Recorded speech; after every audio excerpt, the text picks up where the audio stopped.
जो ये प्लान बनाकर बैठे हुए हैं कि एक्सटेंशन वाला मामला होगा तो वो कान खोल के सुन ले। ना तो हम एक्सटेंशन होने देंगे। जो मुल्क है वो कानून के मुताबिक चलेगा, वो आइन के मुताबिक चलेगा। ये नहीं हो सकता कि किसी शख्स की मंशा के मुताबिक चले। ये नहीं हो सकता कि कोई एक आदमी जो है वो मुल्क को चलाए।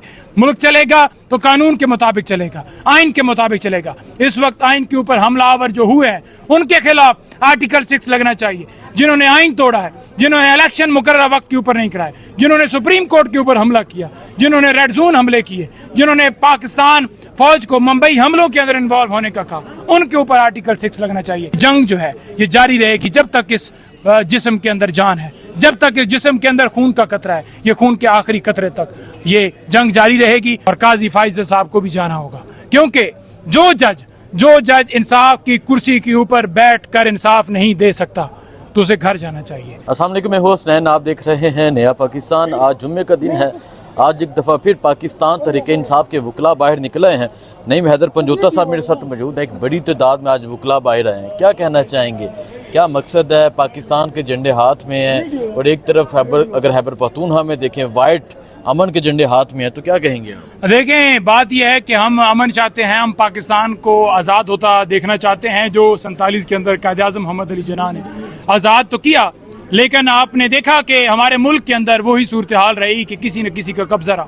तो हम आज़ादी के लिए निकले हैं। हम जो एडहॉक जजेस सुप्रीम कोर्ट के अंदर लाए जा रहे हैं उनके खिलाफ निकले हैं, क्योंकि आइन का आर्टिकल 82 बड़ा क्लियर है। वो कहता है कि एडहॉक जजेस उस सूरत में हो सकते हैं जब कॉरम पूरा ना हो। तो यहाँ पर तो कॉरम पहले ही ऑलरेडी पूरा है। तो जब ऑलरेडी कॉरम पूरा है तो फिर सिर्फ और सिर्फ ये लाया इसलिए जा रहा था कि पाकिस्तान तहरीक इंसाफ के ऊपर पाबंदी लगाने के लिए, पाकिस्तान तहरीक इंसाफ के रहनुमाओं के ऊपर, खान साहब के ऊपर आर्टिकल 6 लगाने के लिए। तो ये जो इनकी साजिश थी इसको हमने नाकाम बनाना है और 2 को हमने भगाया। इंशाल्लाह ये 2 भी जाएंगे और इनके बड़े सहूलतकार भी जाएंगे।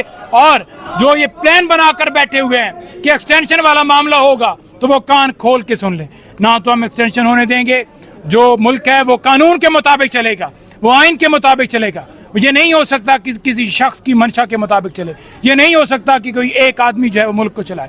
मुल्क चलेगा तो कानून के मुताबिक चलेगा, आइन के मुताबिक चलेगा। इस वक्त आइन के ऊपर हमलावर जो हुए हैं उनके खिलाफ आर्टिकल 6 लगना चाहिए। जिन्होंने आइन तोड़ा है, जिन्होंने इलेक्शन मुकर्रर वक्त के ऊपर नहीं कराए, जिन्होंने सुप्रीम कोर्ट के ऊपर हमला किया, जिन्होंने रेड जोन हमले किए, जिन्होंने पाकिस्तान फौज को मुंबई हमलों के अंदर इन्वॉल्व होने का कहा, उनके ऊपर आर्टिकल 6 लगना चाहिए, उनके ऊपर बैन लगना चाहिए। कोई प्लान बनाकर बैठा हो, कोई सोच बनाकर बैठा हो कि पीटीआई के ऊपर पाबंदी लगा दी जाएगी, तो ये उनकी भूल है, ये उनकी भूल है। हम किसी सूरत ये पाबंदी ये पाबंदी की जो बात करने वाले हैं वो बात करने वाले डगमगा गए हैं।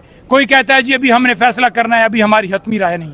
तो आपने देख लिया कि हल्का सा रिएक्शन आया है और आप देखेंगे कि आने वाले दिनों में ये जो सारा मामला है ये इनकलाब की तरफ जा रहा है। और तब तक ये मामला नहीं रुकेंगे, तब तक ये एहतजाज, ये जलसे जुलूस, ये वकला निकलेंगे जब तक मुल्क के अंदर कानून की बालादस्ती नहीं हो जाती। हम इमरान खान की रिहाई का मुतालबा करते हैं। हम कहते हैं कि हमारे अदारे आज़ाद हो। हम कहते हैं कि हमारे वर्कर्स जिस वक्त बेगुनाह अंदर पड़े हुए उनको रिहा की। हम कहते हैं कि तमाम लीडरशिप पीटीआई की जिनको 9 मई की पादाश के अंदर रखा गया है, जिनके ऊपर 9 मई का जानबूझकर प्लान बनाकर मलबा डालने की कोशिश की गई है, हम तमाम की रिहाई का मुतालबा करते हैं। हम कहते हैं हमारे जजेस के घरों में, हमारे कमरों में कैमरे ना लगाए जाएं। हम कहते हैं कि किसी को ब्लैकमेल ना किया जाए। आज हमारे मीडिया के जो सपोर्टर्स हैं, आज हमारे मीडिया के जो टाइगर्स हैं, सोशल मीडिया एक्टिविस्ट हैं, उनको उठाया जा रहा है। अजहर मशवानी के भाई हों, शबाज गिल के भाई हों, या और आप देख लें कि रिजवान हो या कोई और हो जो इंस्टा को लीड करता हो, तो उन लोगों को उठाया जा रहा है। आवाज़ बंद करने की कोशिश की जा रही है। हम जो आवाज़ बंद करने का प्लान बनाकर बैठे हैं, हम उनको किसी सूरत ये प्लान उनका कामयाब नहीं होने देंगे। और इंशाअल्लाह ताला ये जंग जो है ये जारी रहेगी जब तक इस जिस्म के अंदर जान है, जब तक इस जिस्म के अंदर खून का कतरा है। ये खून के आखिरी कतरे तक ये जंग जारी रहेगी और ये जंग कभी अब थम नहीं सकती जब तक मुल्क के अंदर कानून की बालादस्ती नहीं हो जाती। पंजोता साहब ये बता दें, जो एडहॉक जजेस लाए जा रहे हैं, मकसद क्या है? करना क्या चाहते हैं? महसूस नशिस्तें नहीं देना चाहते या पीटीआई पे पाबंदी लगाना चाहते हैं? देखें, एडहॉक जजेस इसलिए लाना चाहते हैं क्योंकि 8-5 से फैसला पाकिस्तान तहरीक इंसाफ के हक में आया। वो हक में ना कह लें, वो इंसाफ के ऊपर मबनी आया। तो वो जो मेजॉरिटी है वो चाहते हैं कि वो मिनॉरिटी के अंदर तब्दील हो जाए और मेजॉरिटी जो है वो चीफ जस्टिस पाकिस्तान जनाब काजी फैसल साहब की बन जाए, और वो चाहते हैं कि जो 8 है उनके पास 5 है तो वो 5 से 9 हो जाए और ये 8 बरकरार है। तो 9-8 से वो चाहते हैं कि मखसूस नशिस्तें जो हैं वो दूसरी जमातों को दी जाएं, वो जमातों को दी जाएंगी, और फिर उसके बाद वो चाहते हैं कि आइन के अंदर ऐसा खिलवाड़ किया जाए।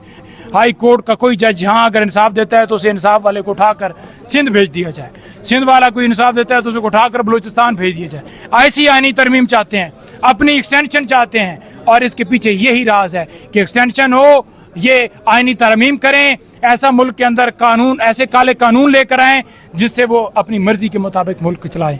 लेकिन हम ये किसी सूरत चलने नहीं देंगे। हम ये जो प्रोग्राम बनाकर बैठे हुए हैं, 2 बाकी रह गए, इंशाल्लाह वो भी जाएंगे, और काजी फैसल साहब को भी जाना होगा, क्योंकि जो जज इंसाफ की कुर्सी के ऊपर बैठकर इंसाफ नहीं दे सकता तो उसे घर जाना चाहिए। जो शख्स किसी ओहदे के ऊपर बैठकर अपनी आईनी और कानूनी जिम्मेदारी अदा नहीं कर सकता तो उसे घर जाना चाहिए। ठीक है, तो हम चाहते हैं हमारा मुल्क आज़ाद किया जाए। हम चाहते हैं कि हमारा मुल्क जो है वो कानून के मुताबिक ना चले, कानून के मुताबिक चले, ना कि किसी इदारे के मुताबिक चले, ना कि कोई इदारा उसको जरगमाल बनाए। अच्छा, एक तरफ आप वकील बाहर निकले हैं, दूसरी तरफ खैबर पख्तूनख्वा में बन्नू में लोग निकले हैं, वहाँ हालात कशीद हैं, तीसरी तरफ आवाम बेरोजगारी से तंग है।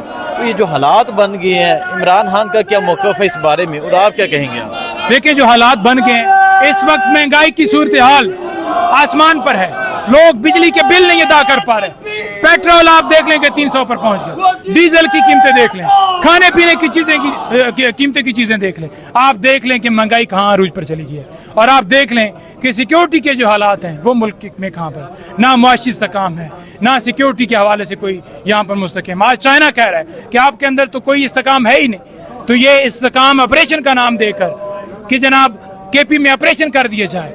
पहली बात तो यह है कि बॉर्डर्स के ऊपर जाएं, वहां पर सिक्योरिटी टाइट करें, वहां पर कोई दहशतगर्द ना आए, आप अपनी पॉलिसियां ठीक करें। अफगानिस्तान के लोगों को ठुड्डे मारकर आपने निकाला है, इमरान खान ने उनसे बात की, मफाहमत की बात की, आपने देखा कोई ड्रोन हुआ, आपने देखा कोई अटैक हुआ। ये चाहते हैं कि अफगानिस्तान के अंदर अटैक किए जाएं, फिर उधर से वो क्या फूल फेंकेंगे। तो इनकी पॉलिसियां अमेरिका के साथ मिली हुई हैं, ये अमेरिका की पॉलिसियों पर चलते हैं। हम चाहते हैं कि मुल्क जो है वो आवाम के मुताबिक चले, कानून के मुताबिक चले। बहुत शुक्रिया। वो मुल्क में कहाँ पर ना मुआशी इस्तेकाम है, ना सिक्योरिटी के हवाले से कोई यहाँ पर मुस्तकाम। आज चाइना कह रहा है कि आपके अंदर तो कोई इस्तेकाम है ही नहीं, तो ये इस्तेकाम ऑपरेशन का नाम देकर कि जनाब केपी में ऑपरेशन कर दिया जाए। पहली बात तो यह है कि बॉर्डर्स के ऊपर जाएं, वहां पर सिक्योरिटी टाइट करें, वहां पर कोई दहशतगर्द ना आए, आप अपनी पॉलिसियां ठीक करें। अफगानिस्तान के लोगों को ठुड्डे मारकर आपने निकाला है, इमरान खान ने उनसे बात की, मफाहमत की बात की, आपने देखा कोई ड्रोन हुआ, आपने देखा कोई अटैक हुआ। ये चाहते हैं कि अफगानिस्तान के अंदर अटैक किए जाएं, फिर उधर से वो क्या फूल फेंकेंगे। तो इनकी पॉलिसियां अमेरिका के साथ मिली हुई हैं, ये अमेरिका की पॉलिसियों पर चलते हैं। हम चाहते हैं कि मुल्क जो है वो आवाम के मुताबिक चले, कानून के मुताबिक चले। बहुत शुक्रिया।